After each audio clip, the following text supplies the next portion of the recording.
Bumisita kami sa Padre Pio Shrine sa Santo Tomas, Batangas. Welcome to Jean Balls Adventures. Tara na guys at isasama namin kayo kung paano kami pumunta ng Padre Pio. Umalis kami ng bahay around 12 noon dahil meron kaming hinahabol na mass ng 2 p.m.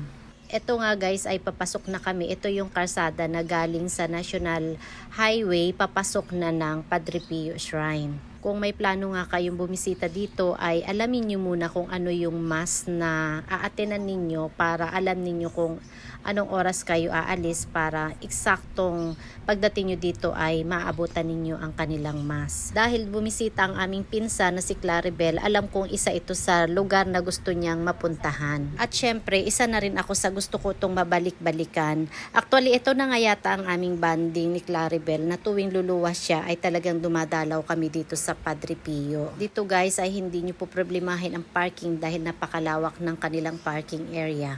At ito naman ang kanilang mga available mass. Kaya pwede nyo i-screenshot para alam niyo kung anong oras kayo pupunta dito kung may plano kayong bumisita dito. Almost 1 hour ang aming biyahe from Southwoods hanggang sa makarating kami dito. Napaka-smooth ng biyahe at walang traffic. Tuwing dadalaw nga kami dito guys ay marami kaming napapansin na mga bago. Tulad nga nitong Shepherd's Hall na ngayon ko lang napansin na okay na pala ito at tapos na. Maganda ang kanilang mga pathway, malinis at napakaraming puno kaya preskong-presko ang paligid. At eto nga guys, pagdating namin ay saktong-sakto, hindi pa nag-uumpisa ang misa at nakahanap kami ng upuan sa may bandang unahan. Sa mga medyo matagal nang hindi nakakabisita dito ay malaki na ang pagbabago ng kanilang altar at ganun din ang kanilang ceiling. Alam nyo ba guys na madalas akong dumalaw kay Padre Pio tuwing merong hihilingin, lalo na kapag merong health issue ang pamilya or mga kaibigan, mga kakilala na humihiling na sila ay isama sa panalangin. Dito nga ako kay Padre Pio nakakahanap ng peace of mind at gumagaan yung pakiramdam ko tuwing makakapunta ako dito at meron akong hinihiling. At ganun din naman kapag wala akong hinihiling at nagpapasalamat ay ito rin ang isa kong lugar na binabalik-balikan. Ang sabi nga ng iba ay huwag kang pupunta kung meron ka lang hihilingin.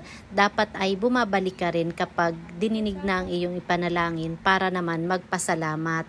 Isa pa sa nakakatuwa ay tuwing meron akong bisita or may mga relatives na galing sa ibang bansa ay isa ito sa hinihiling nila na marating or mabisita. Isa na nga sa napansin kong bago sa pagbalik ko dito ay itong kanilang clinic. Meron na silang available clinic sa isang side ng simbahan. Ito naman yung kanilang holy water sanctuary na continuous flowing ang tubig dito. Natuwa lang din ako dahil napakaganda ng kanilang ceiling. Isa talaga ako guys sa natutuwa kapag meron ako nakikitang mga simbahan or mga buildings na may magagandang ceiling. Dito naman guys ay isa lang sa pwede nyong pagsindihan ng kandila dahil dito sa paligid ng simbahan ay maraming area na pwede kayong magsindi at makakabili rin sa kanilang mga souvenir shop ng mga kandila. Meron din kayong mapapansin na kung tawagin ito sa amin sa Mindoro ay tapaya na ito ay nilagyan na nila ng tubig na inumin na provided para sa lahat ng mga bumibisita dito. Hindi pa nga kami nakakalayo ng highway ay napansin namin itong Bicol's Toasted Siopaw at hindi ako nakatiis, talagang gusto ko siyang tikman at hindi lang toasted siopaw ang kanilang binibenta dito. Marami silang mga tinapay na ino-offer at ang kanilang toasted siopaw ang kanilang specialty. May mainit pa kaya masarap. Kain tayo guys.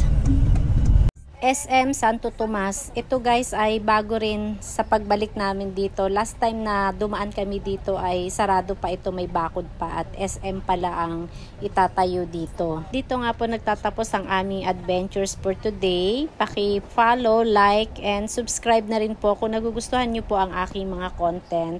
Thank you for watching.